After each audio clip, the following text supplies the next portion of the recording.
Welcome to our weekly Zoom news conference. I'm Sandy Close, Director of Ethnic Media Services. Thank you for joining us.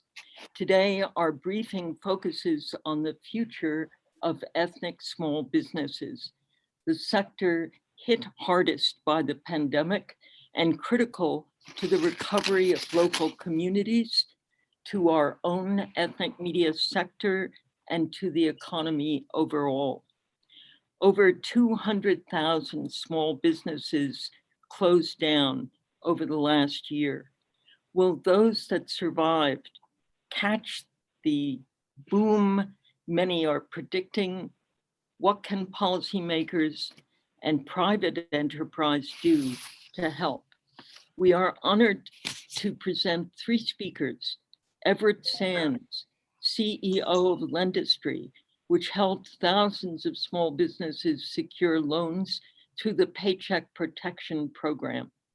Vida Ali, founder of Ben's Chili Bowl, a 62-year-old diner in Washington, D.C., known to many of us who have had the pleasure of eating there. And Congressman Ro Khanna, Democrat of California, and a member of the Congressional Small Business Caucus.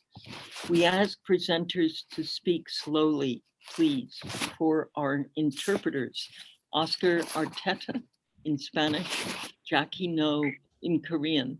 If you speak too fast, our moderator or I will interrupt to ask you to slow down.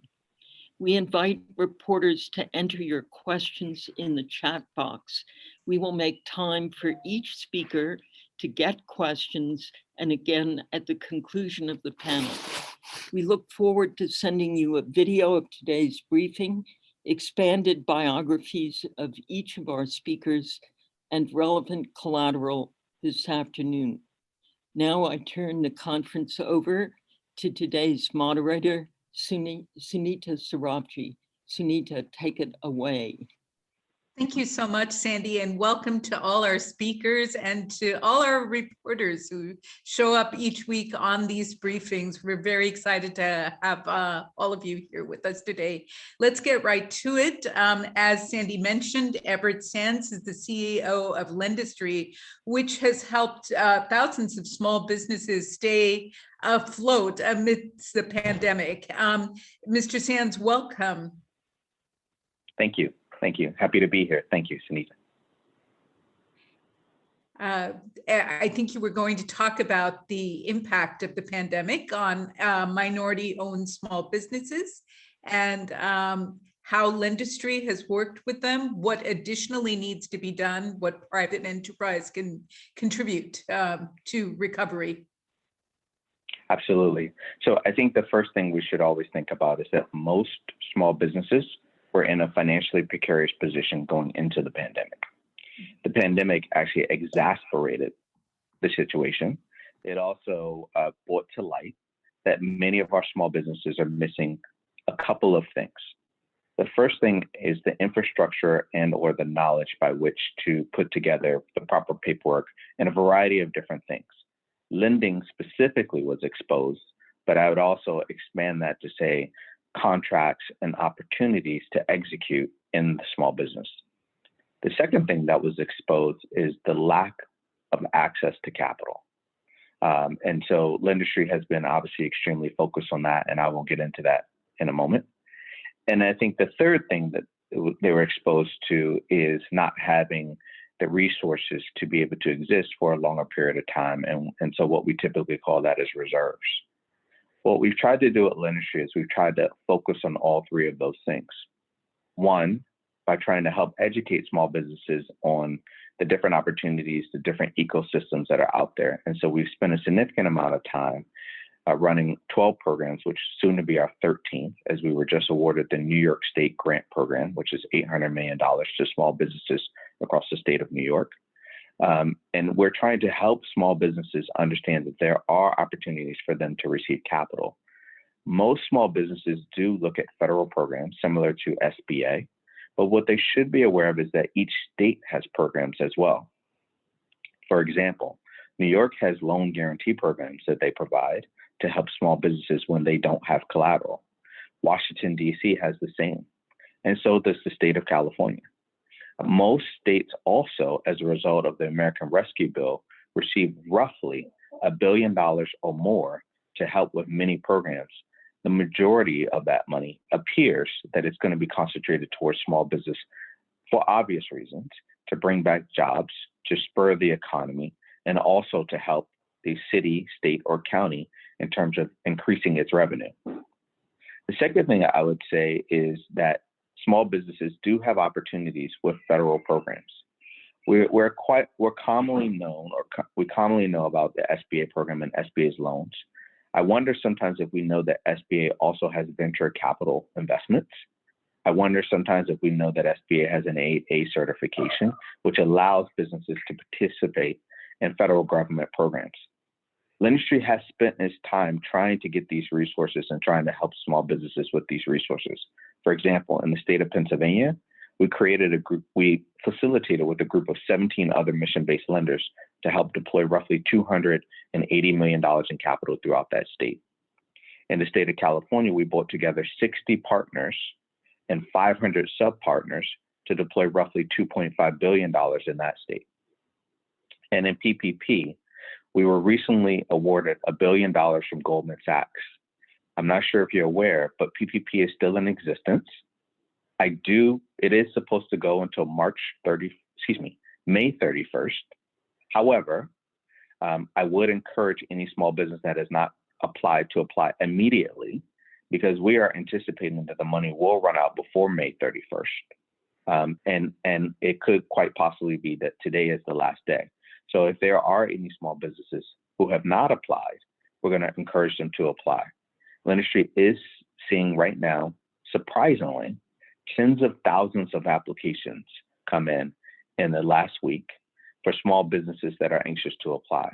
We then went to our partner, Goldman Sachs, and asked if we could borrow $1 billion and wish to help as many small businesses as possible get across the finish line. Early indications are showing us that somewhere between 60 and 70% of those businesses are minorities, which is somewhat devastating considering all the work that all of us have been doing to get the word out about PPP since March of 2020. That being said, the fight must continue. We have another week, and so we will keep pressing on to get as many businesses as possible across the finish line. Let me pause there to see if there's any other questions you have right now, but I'll just pause for a moment. Or shall I keep going, Sunita? You let me know. Please keep going. Yeah, I will have questions at the end. Okay, no problem. I just want to make sure. The other thing I would encourage your small business constituency to know, let's first start with PPP and then let's go to others, is that the program, yes, PPP has changed multiple times. I think the actual amount of changes are somewhere between 30 and 40. However, the most recent changes where SBA has said we will look at the gross revenue of a sole proprietor, the removal of loans because a small business might have been a guarantor on a defaulted student loan, and the relaxation in some of the other guidelines, whether related to income, criminal history, or otherwise, has made the program pretty seamless from a small business perspective. As well, considering the loan sizes that are coming in today, and considering that there's a streamlined forgiveness process for less than $150,000, most of what we would normally call the red tape or the bureaucratic process of a loan has been cleared away. And so I would encourage many small businesses to apply. I should also state, and we should also look at our nonprofit associations, because they also got a very big win when SBA said only 500 team members per location and lifted some of the rules on them. For example, Lendistry is financing the Los Angeles LGBT Center, the Orange County Goodwill. We just talked to the Archdiocese of New York. And so there are plenty of opportunities out here that I think your constituents and our constituents could take advantage of if they're aware of some of the rule changes and some of the opportunities. I do want to be clear The only money that is remaining is for those that are part of CFI institutions, community financial institutions, which are defined as community development financial institutions, community development corporations, also called CDC. And then the third one would be minority deposit institutions, or small banks that have generally less than $1 billion in assets. So I want to make sure that your constituents also know where they should go to get the loans, because if they go into a traditional institution, or if they look online, if they even Google SBA funds, they might see that the SBA funds are exhausted. But to be clear, they are only exhausted for certain institutions. My call to action that I would have for small businesses as we think about this is the next one, which is about equity and about capital as they think about recovery. I've already mentioned one thing, but I want to make sure I restate it. Could you, Mr. Sands, just make sure to restate it very slowly, because it's so important our interpreters get it. Yes, ma'am. I want to restate one point. The American Rescue Bill had roughly $350 billion that went out to individual states and counties and cities with greater than 200,000 in population. That money in this moment, while we're reopening, represents capital that can be catalytic. Whereas before, the previous capital was to make sure that businesses could hold on. Well, let's make an assumption.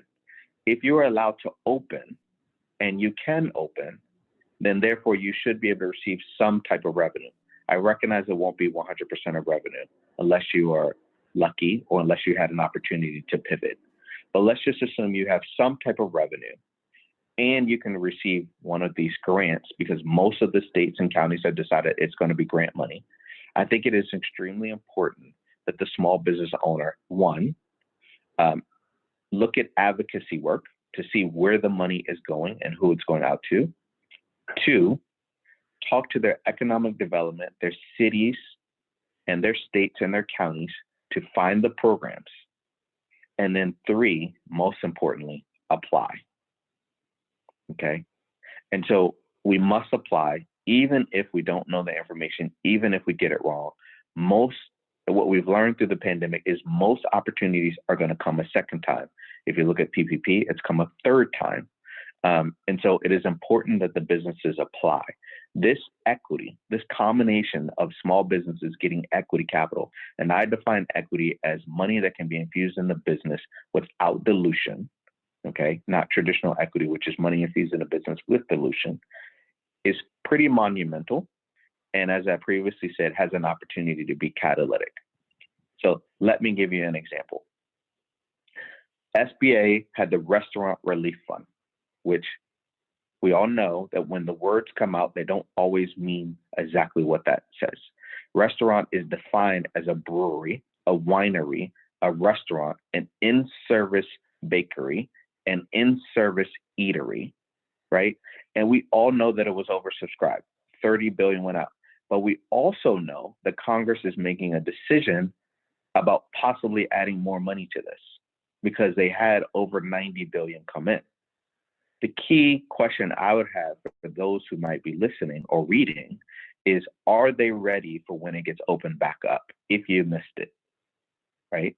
Or if you did not fill out your application correctly, are you prepared to fill out the application correctly?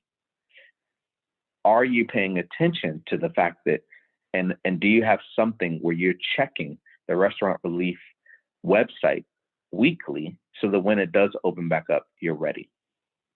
So we've mentioned state, county, and city programs. We've mentioned SBA, all right? And then I think the third thing to understand is that Congress also approved roughly $10 billion in what is called Credit Enhancement Capital. It's named SSBCI, State Small Business Credit Initiative. I will repeat, State Small Business Credit Initiative, termed SSBCI. Why is this important? Small businesses likely do not have the financials that they had going into the pandemic, and likely have used funds to be able to survive personally or within their business. And so therefore, they are going to apply to lenders and likely not have the financials or the collateral needed to get a loan. And there are good times to get a loan if there's an opportunity to take. Mr. Sands, I'm so sorry, but could we go to the questions? I know you have a lot to discuss, but could we possibly open it up for questions from reporters? Yeah, absolutely.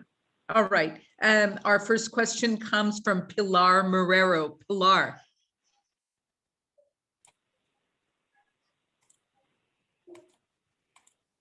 Hi, sorry, I was unmuting myself. Mr. Sands, I've read and heard a lot of reports about fraud with the PPP loan, you know, people requesting the loans that were not legitimate or spending the money, you know, buying a Jaguar or something. How will this, or how has this affected legitimate businesses and the conditions for, more importantly, the conditions for loan forgiveness for those businesses that have already gotten loans and the opportunity for new loans? Sure. I don't feel that I can speak on behalf of SBA, but what I can share with you as someone who's run 12 programs and soon to run our 13, it is impossible to deploy billions of dollars and not have bad actors. The longer that you deploy capital, the better the bad actors get. The problem with having a short time frame of deploying capital is that means that your underserved small businesses generally don't get an opportunity to receive the capital. So there are trade-offs. Either you make a decision to help underserved businesses by having longer term programs, similar to what we've done in California, where we've had 6 rounds, and therefore you invite the fraudsters to understand the program better. Or you make a decision to have a short-term program, and generally your underserved businesses don't get the money. And so that being said, I think all of us are now conscious of this fact. And all of us are conscious that there will be bad actors. It is virtually impossible to deploy $800 billion as SBA did and not have bad actors. I would encourage us to think about the good stories versus those that, as you mentioned, have bought Lamborghinis and other cars. And I trust that the Office of Inspector General, which is led by a minority, will be looking into this pretty thoroughly. And over a period of time, the bad actors will get in trouble. But we want to help those who are we want to be focused on those who are being helped. Obviously, as the most important thing is, I believe we're encouraging upon 12 million PPP loans. So Sandy Close has a question about the survival rate of ethnic small businesses. And I wonder if you could break it down by gender, because I know that women small businesses did had a greater level of impact. Please. Yeah, and to be clear, none of the research is my own. We commonly use the study out of University of California, Santa Cruz. I try my best not to use that study because that study is from April of 2020. I don't think it's actually indicative of 2021. But if you think about the study said 41% of African-American businesses closed, roughly 32% of Hispanic Latino businesses, and I do not believe that women have ever been delivered. I will say this, I am bullish about small business. I believe that small business people are resilient. So while their businesses might close, 2 things happen with a small business owner. 1, they go get a job, they generally hate it, and then they start another small business.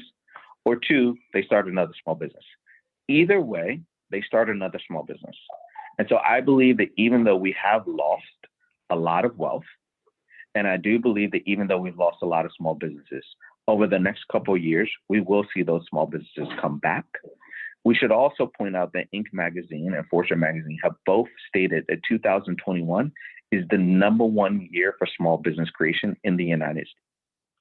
And so that shows that whether the small business owner closed their business, whether they took some time, something has happened to already reinvigorate the small business community. And I think we should be focused on how we help them to progress and proceed forward. You mentioned about women.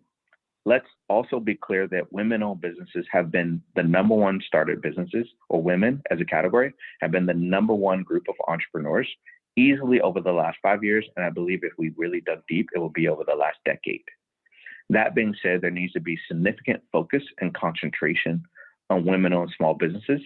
Lendistry has partnered with Goldman Sachs with their 1 million Black women will receive capital as a result of this partnership. The partnership is called 1 Million Black Women. I want to be clear with you that it is the intent that it goes well beyond Black women. It is the starting post, and the starting post and the goal line is going to get moved.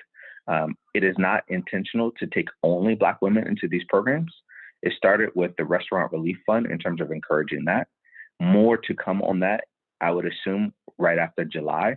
I think all of us are trying to concentrate on PPP right now and getting those small businesses across the finish line. But I would encourage you to look out for that, because there's significant concentration, I believe, that's going to come towards women-owned businesses in the second half of 2021, especially at Lendistry.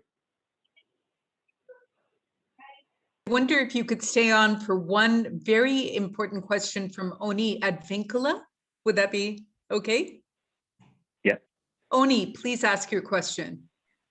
Thank you, Sunita. I'm just going to read my question, right? So from the very beginning, even way before the pandemic, minority or immigrant-owned businesses already had shaky capitals, right? You discussed this earlier, and they don't have really good banking relationships. In fact, they say that 29 or 39% of immigrant-owned businesses, they won't apply for any loans because they feel they're going to be rejected anyway, right? So Yes.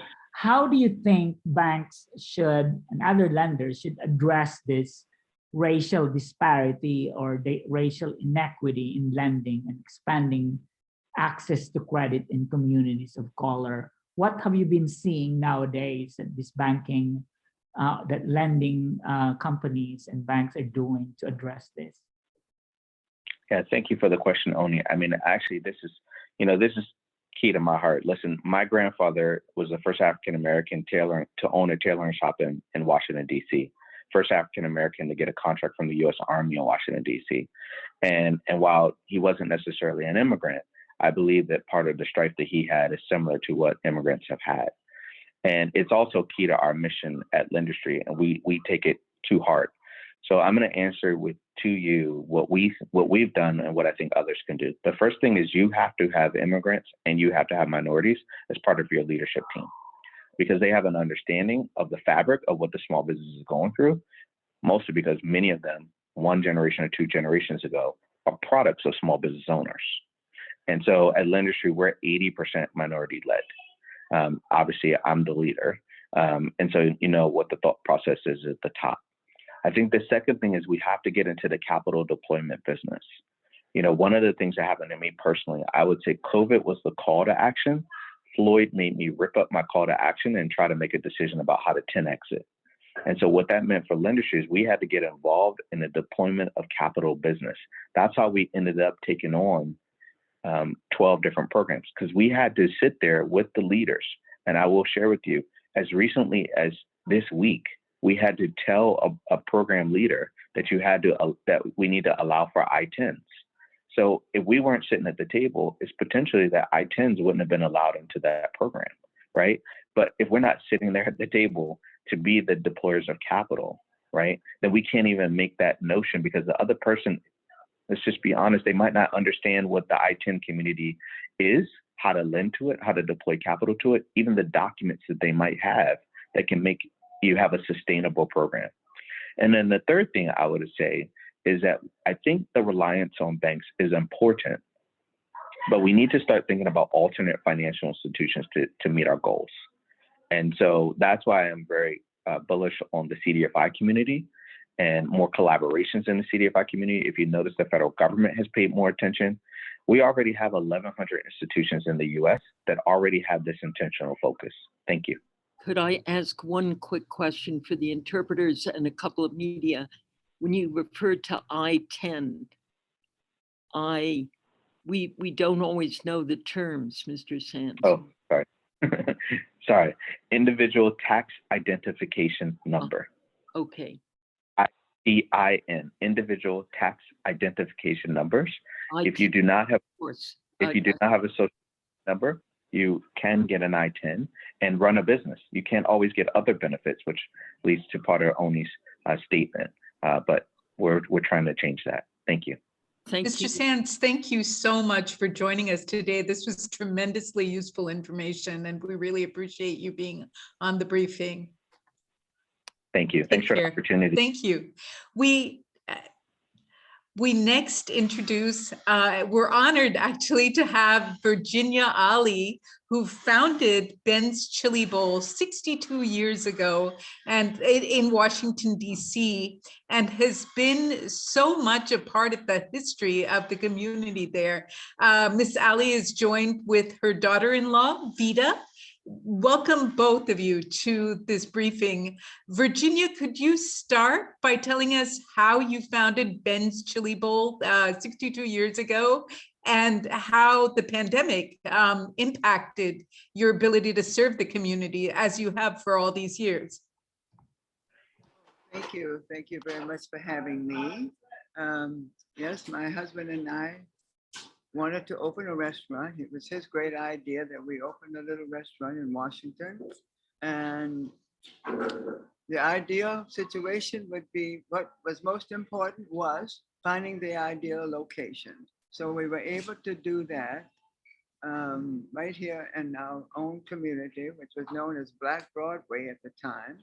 And my husband had come to this country from Trinidad to matriculate at our universities, worked his way through college by working in restaurants.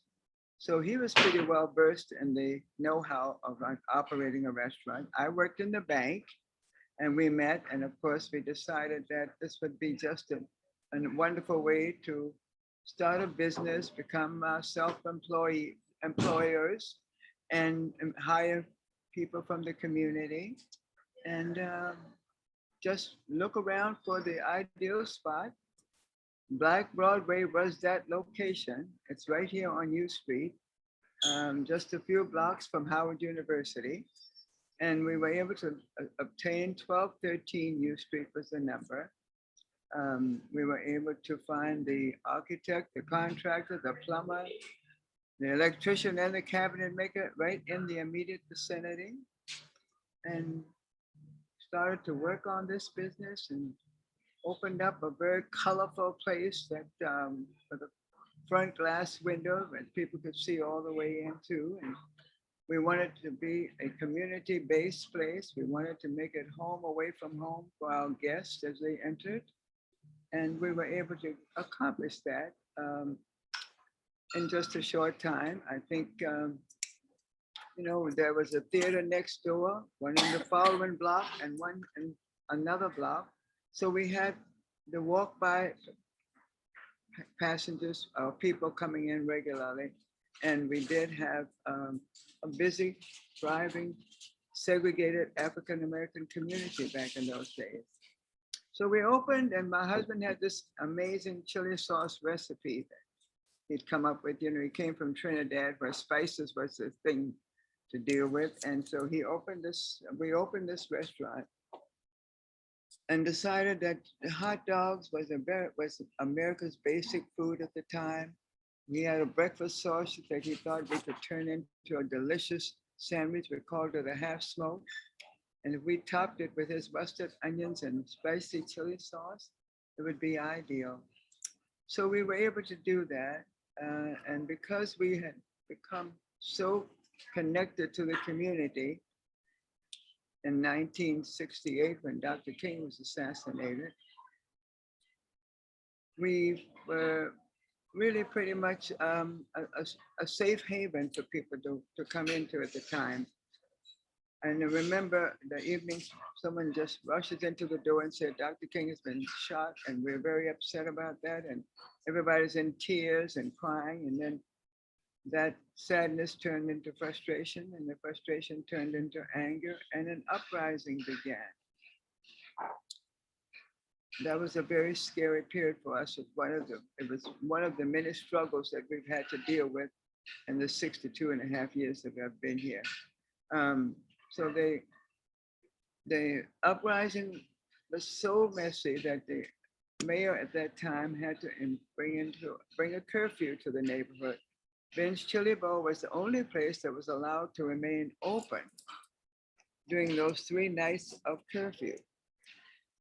But we were able to do that. And, you know, the Dr. King had been a part of the, of course, Dr. King was busy with his civil rights movement in the 60s before he died. And he would come to Washington pretty often. He had a satellite office just 2 blocks from the Chili Bowl.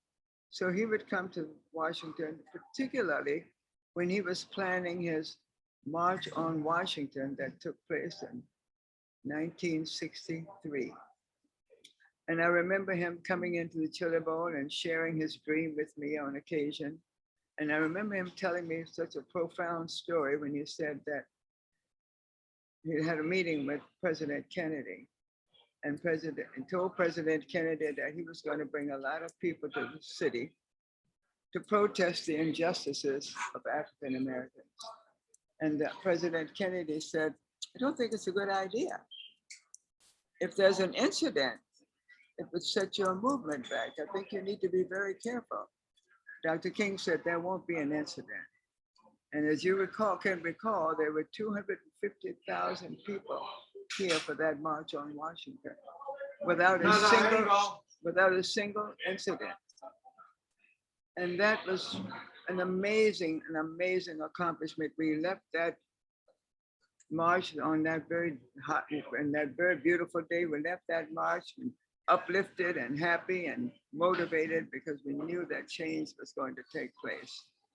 Well, we did have some change. We passed the civil rights movement the very next year. And we passed the voting rights bill the following year. So we felt like we were doing quite well. Of course, we're still fighting for the same systemic change that we were fighting for then.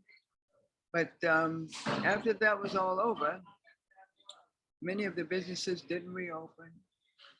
Middle-class African Americans began to move away. And in a short time, heroin moved in, crack cocaine moved in, and now beautiful, beautiful neighborhood and community began to go downhill. We were known as the murder capital of the world. We were known as the drug haven. It was just a very sad time. Lots of crime and whatnot in this beautiful community. But in 1988, almost 20 years later, the city finally decided to build us a subway system, which had been promised many years prior. When they did promise that and brought out the research team, they found that only 3 businesses in the immediate vicinity had survived. One was our bank, Industrial Bank of Washington. One was Lee's Flower Shop, and the other one was Ben's Chili Bowl. So having gone through this very difficult time of unrest in our city, the city said, we're going to build this subway. And when they found only 3 surviving businesses, they simply dug up the entire street, 65 feet down. Not one single car was passing in front of the Chili Bowl. A very, very difficult time, a seriously challenging time. I had only 1 employee during that time, and my husband found something else to do. But we, again, were able to survive. And when that subway system opened in 1992, all the new businesses began to move in. Beautiful townhouses couldn't go up fast enough. Beautiful apartment in the next block called the Ellington, a fabulous condominium behind us, where 1 unit on the top floor was sold a couple of years ago for $1.2 million. $1.2 million. I've had the pleasure of being here for the inauguration of our first African-American president. So it's been a very challenging 62.5 years, but I could tell you that nothing has been quite as challenging as this pandemic, because it does take the lives of people, and it's just been a very serious, difficult time for us. We had quite a boost when President Obama made coming to Washington and have dining out on his first occasion of dining out in Washington. It was here at Ben's Chili Bowl. In addition to that, I've been here long enough to see a vice president, a lady of color, become our vice president. So I've had some very good memories here and good times. But this pandemic has been difficult because it does make people sick, and because we've lost so many, even friends that I know, we've lost lives because of the pandemic. And the Chili Bowl was open from 7 o'clock in the morning until 3 a.m. and 4 a.m. on Friday and Saturday nights. Well, all of that came to a sudden stop when the pandemic hit in March of 2020. We had the busiest schedule of reservations for tour groups and students coming to visit Washington, D.C. We had an amazing number of reservations. On them coming to visit the Chili Bowl, all of that stopped. Even United Airlines had a story on their in-flight magazine for the month of March about 3 perfect days in Washington, D.C. The cover of that in-flight magazine, the entire cover was a picture of Ben's Chili Bowl. We didn't get the benefit of that because flights were no longer in the air. So it's been a really, really difficult time. And we were, we always had, this time of year, we would have tourists from around the world. All during the summer, we had tour groups coming here, and my children brought in a new big back room here so that we could accommodate a busload, and we would have them coming. And of course, all of that has come to a complete halt. And that's what's going on with our lives today. Now we're beginning to open up. Our mayor has done a great job in putting things in place, and we've had the good fortune of support from our community. When the community heard by way of the media that we were struggling, we began to receive letters of donations, a $25 money order saying, this is all I can afford, but I want to help. $100 or $500 or $1,000. These letters were coming from all over the country.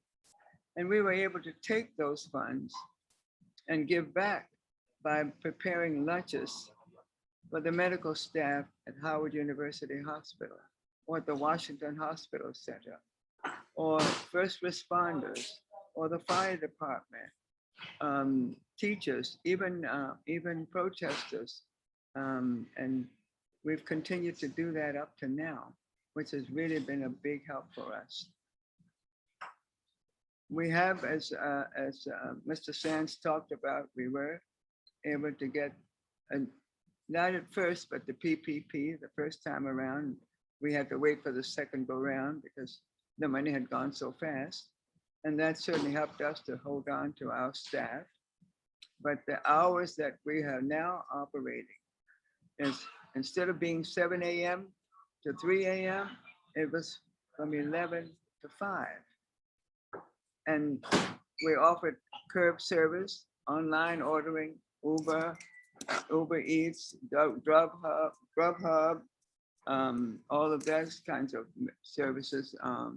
And of course, we decided to enhance our e-commerce program to advertise that a bit so that we could ship our delicious half smokes with that homemade spicy chili sauce all over the country. And we've been able to do that. So it's a struggle, but we're still here after 62 and a half years. And it was very interesting to listen to Mr. Sands speak of how there is help available. And I'm sure that all small businesses need it, and we are certainly among them. We also got plans now going on for franchising and to in doing some retail, but the franchising is now on the calendar. We're trying to get a good start with that. So we're here.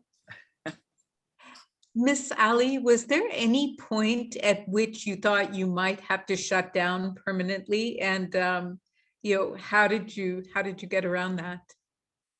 Well, we just didn't. I mean, I never thought we would do that. You know, when we opened, my husband said to me when I asked him, I said, do you think I should leave my job at the bank? We're not sure this is going to work. He said, oh, yes, you can do that. He said, we will make this work if we have to get rid of the car, give up the apartment, bring in a shower and a bed.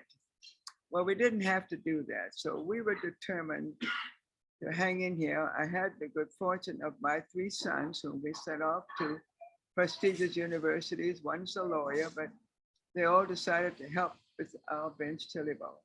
So I have all 3 of my sons with me and 2 daughters-in-law.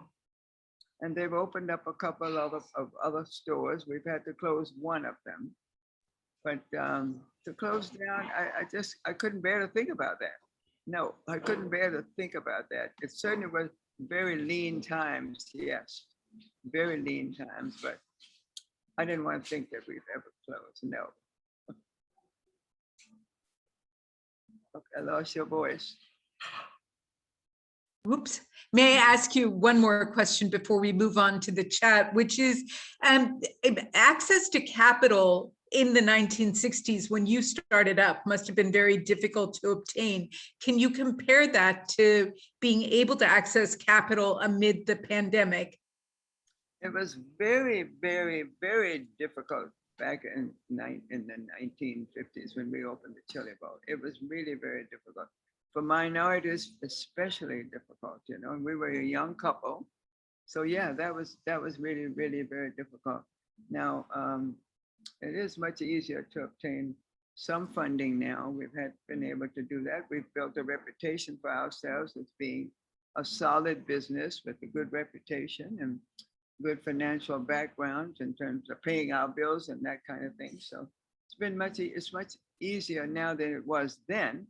Although now isn't easy either. You've got the complicated applications and the process is not all that easy, but we've managed this so far to still remain here and open and doing our very best and looking forward to better days.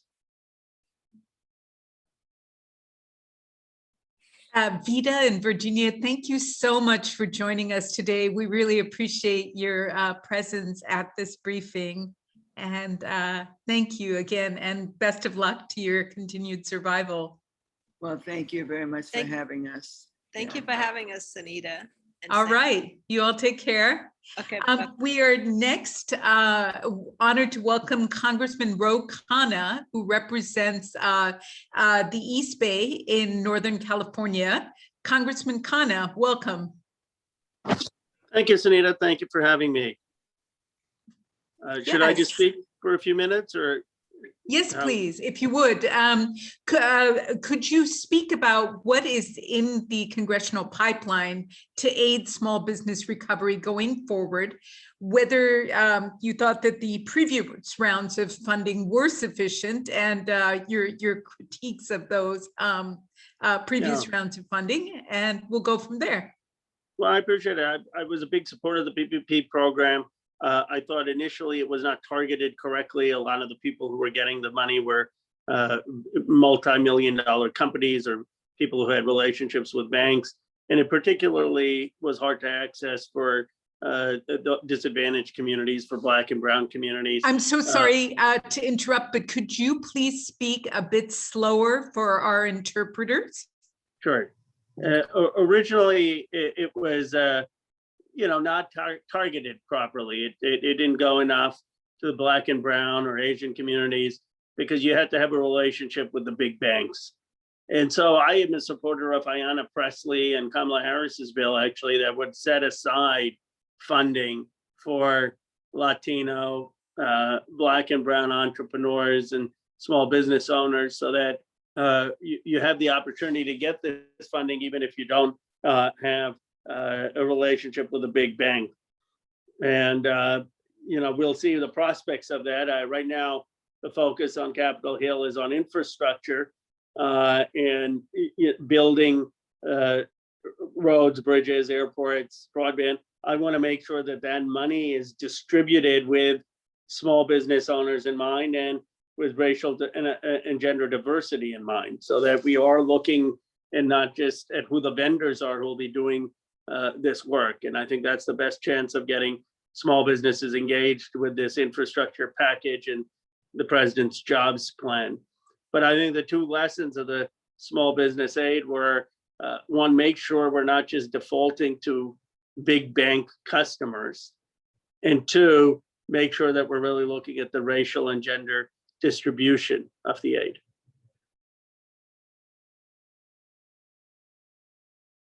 Congressman Khanna, how do we do exactly that? I think this was addressed by Mr. Sands, but I would like to get your take on how we specifically address not only racial imbalances, but also gender imbalances. Well, one, I think we have to have a prioritization for smaller businesses, people with under 25 employees. It was mind-boggling to me why you had so many businesses with 400, 500 employees with 5, 10 million in revenue. I mean, those aren't small businesses. Those are medium-sized businesses. When I think of a small business, I think of a local restaurant. I think of a local dry cleaner. I think of a nail salon. And so how do we target aid there? Second, I think we have to be explicit in our diversity goals. Some percent have to, as a target, be women. Some percent have to be Black and brown entrepreneurs. If we don't have those diversity numbers, we're never going to hit the target. Doesn't have to be a formal quota, but it has to at least be a target and then an assessment. How do you see small business making its way out of this pandemic, and how can Congress aid in that specific recovery?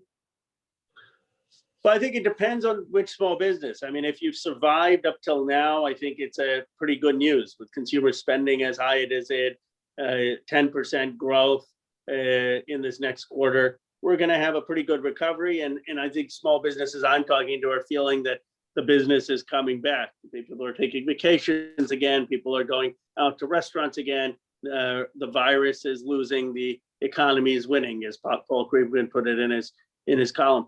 But I think the problem is there are a lot of businesses that have leveraged debt, that have had to close shop, that may not be able to reopen. And that's where I think we have to focus on forgiving any of the loans, assisting with debt forgiveness, assisting with capital for those businesses that could not survive the 15 months or so that we've been shut down. Absolutely. I have one more question before we go to questions in the chat. There's been a great deal of criticism of extended unemployment benefits, which people say disincentivize people, especially those working in small businesses, to actually go back to work. Could you talk a little bit about that? And do we need to increase the minimum wage so that people are actually incentivized to go back to work? I think you're right, Sunita. We need to move the wage to $15 so that the people are more incentivized. If you pay a good wage, people will go. But it's also not looking at the biggest source of why people aren't going, and that's women and women who have kids. And the reality is, with schools closed still in many parts of the country and just opening, and the lack of childcare, that's kept women out of the workforce. And so if we're really serious about it, we shouldn't be, for political reasons, pointing to the unemployment check. That's not the reason people aren't going to work. The reason they aren't going to work is we don't have the childcare infrastructure. We don't have a sufficient plan of how we reintegrate women into the workforce. Men have been reintegrated, according to all the studies. They're reintegrating very fast. It's the women which have the gender gap. Absolutely. There are a number of questions for you in the chat. We'll start out with an easy one for you. Khalid, please ask your question. Khalil? Khalil asks, have you ever been to Ben's Chili Bowl? Yeah, I was just curious about, and I'm sure Mrs. Ali would extend the invite. I don't think I have. Where is it? I'll come on my next trip home. You need to get that into the city, sir. Yeah, I don't think I've been to Ben's Chili's. I've been to a lot of the local restaurants, but I'll have to come. Absolutely. We next move on to Henrietta Burrows. Henrietta. Thanks so much, Sunita. Congressman Khanna, you mentioned loan forgiveness, and I'm wondering to what extent the loans that have been given need to be paid back? Because I'm sure right now it's a very, very difficult time for many businesses. And once they get the loans, how would they then be in a position, given the fact that they would need to rebuild their businesses all over again? How would they be in the position, or expected to be in the position, to pay the loans back? Well, I don't think they should have to pay the loan back if they're federal loans and they're still struggling. I mean, there are some businesses that are doing fine and they're making tons of money, and some frankly shouldn't have gotten the loans in the first place. They should be paying it back, the ones with millions of dollars of revenue. But if you're still struggling and you got some loans, I think those are the ones Congress should forgive. And we have the money still from the recovery plan. There's still a lot of unused money. So maybe some of that can be purposed for the SBA. Absolutely. Jaya Padmanabhan has the next question. And Congressman, could you please slow down a little bit for the interpreters? Thank you. Jaya. Yeah, hi. Do you know of any programs for tailored for small ethnic media? Yeah, my understanding was that the PPP program was open to media and small papers and small ethnic media. But it's a good point. I don't know if it was targeted to ethnic media. And again, the banking relationships are critical in these things. But it's worth looking into, and I will. I'm not, off the top of my head, I don't think there is anything targeted. Thank you. Julia Dudley Najib has the next question. Julia. Thank you, Congressman Khanna. I think the biggest concern of what we have been seeing on our end, and ourselves included, we would consider ourselves a micro business, being that there's only the 7 or 8 of us. So we clearly don't identify as a small business. We're really a micro business. And I'm seeing a lot of micro businesses that are getting pushed out, not getting the funding. It was very difficult for us. And also even trying to get the PPP loans, it just was not accessible. Will there be some type of tools or parameters to assist these micro businesses, especially when we're talking about the Bay Area? We've talked with many business owners that are just barely trying to survive, and they have tried for these loans and just do not qualify. Thank you.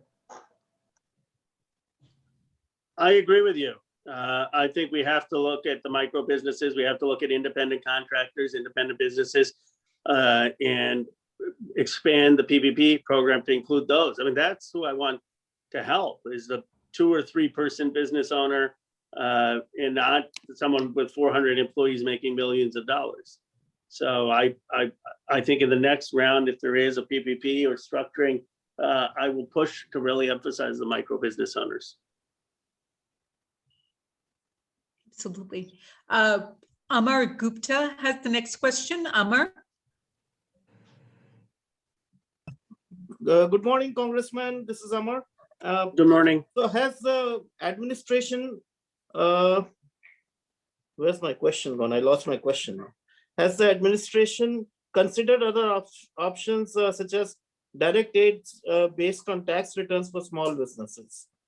You know, a lot of us are small businesses are having a very difficult time finding tax preparers and CPAs, and you know, doing all that paperwork is just too much trouble for us, particularly for people who are like Uber and Lyft drivers and all those people. And you know, those are the people who kind of get lost in this sea of paperwork. So has the administration considered tax returns instead of going through, having us go through all these paperwork and all that stuff? That's a great point. I don't think they have, but I will propose it, that they should look at tax returns, previous tax returns, not put a huge burden on preparing these things at a time small businesses are struggling. It's a very good point, and I'm happy to push it. Thank you. Congressman, this round of funding is about to cut off. Everett Sand has mentioned that it probably will end today, given the amount of money left in the program. When do you see the next round of funding coming about, if any? And what do you expect that will look like? Will it target small micro businesses, as Julia mentioned? I think it will if we get it, but and I think the House will pass it. We have passed more, but it ultimately depends on President Biden and what he pushes, with what the Senate does. So on the House side, I'm optimistic, but I can't say for sure on the president or on the Senate. And I think we will know more after infrastructure. Right now, everyone is focused on infrastructure. Sandy, any questions or final remarks? Well, just very concerned, Congressman, to ask you, to what extent is there an advocacy voice in Congress for ethnic small business? It always, we see it as such a critical part of the small business engine, but you look at what percentages of small businesses had to close. Most highest numbers were recorded for Hispanic, Black, and Asian, all taken together. And I'm just wondering, what can we as ethnic media do to be— It's a great point. They are the businesses we rely on for advertising. How can we be a more effective advocacy voice? And we go to you because you are always responsive. You understand the importance of the ethnic media sector. How can we be more effective for the ethnic small business base? Well, I appreciate that, very eloquently put. And I think we have to do a better job. I mean, a lot of focus on Black and Latino, but I think we have to talk about ethnic as well, the small businesses that are shut down and the ecosystem that affects the ethnic papers, that affects the schools that are dependent on an ethnic base. It affects the community.